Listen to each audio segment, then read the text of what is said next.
Well, joining us now, Vinita Bali, the former MD of Britannia Industries. Ms. Bali, we just heard Nidhi announcing a corporate pledge, people supporting Handmade in India. As someone who's a leader in the corporate world, how can we get corporate India to not just respond to this crisis, but respond with empathy so that our artisans continue to live a life of self-reliance? I think, Vishnu, you put it very well. This is about ongoing support. This is about validating what these wonderful artists and craftspeople do. In fact, I think my message to corporates really is that these are the people who are keeping the critical heritage of India alive.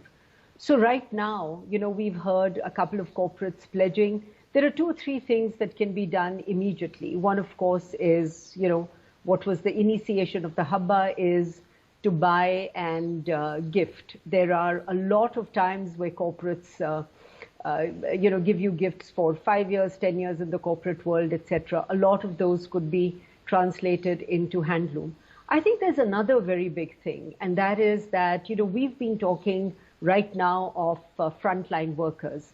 I would love for corporates to step forward, buy these wonderful things created by our artisans and craftspeople and gift them to our frontline workers, because that way we are validating both what the artisans and the weavers and the craftspeople have done, as well as saying thank you to the wonderful people who are keeping us all safe. So I really think that there is, imagination is the only limitation. There are public-private partnerships. We talked earlier about we've got wonderful skills at making these things, but marketing is an issue. I can think of several public-private partnerships where corporates come together, whether it is with the Crafts Council or with bodies of weavers.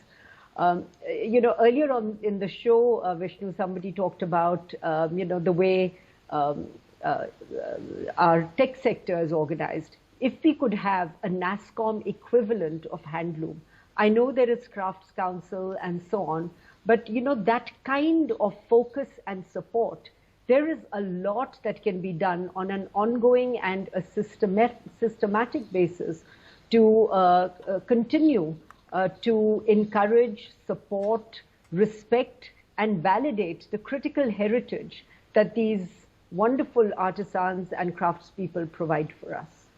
Ms. Bali, the key word here once again is empathy. As a guide and mentor to Habba, how important was it to create an initiative driven by empathy? It was, without empathy, nothing moves, actually. If I am not empathetic towards the artisans, if I'm not empathetic towards the cause, if I don't believe that I can be part of the solution, nothing actually will happen. So, without empathy, frankly, nothing moves. It just becomes a tokenism. And we're not looking at tokenism. We're looking at respecting these people for what they do. They do fabulous work. Many speakers before me have said that this work is unique, it is creative, and they need to be validated, which means they need to be paid for the wonderful work they do, which brings so much joy to all of us. So there's a lot of money in the corporates. There's a lot of money sitting there, whether in terms of normal budgets or CSR budgets. There is imagination and creativity that can be brought to bear for ongoing encouragement and support, whether it is through buying, through marketing, through gifting, through, acknowledging. Vinita ji, as you rightly said, that corporates have a lot of money, but after the impact of pandemic and lockdown has had on the economy, how will corporate spending change and will it impact these areas of spending?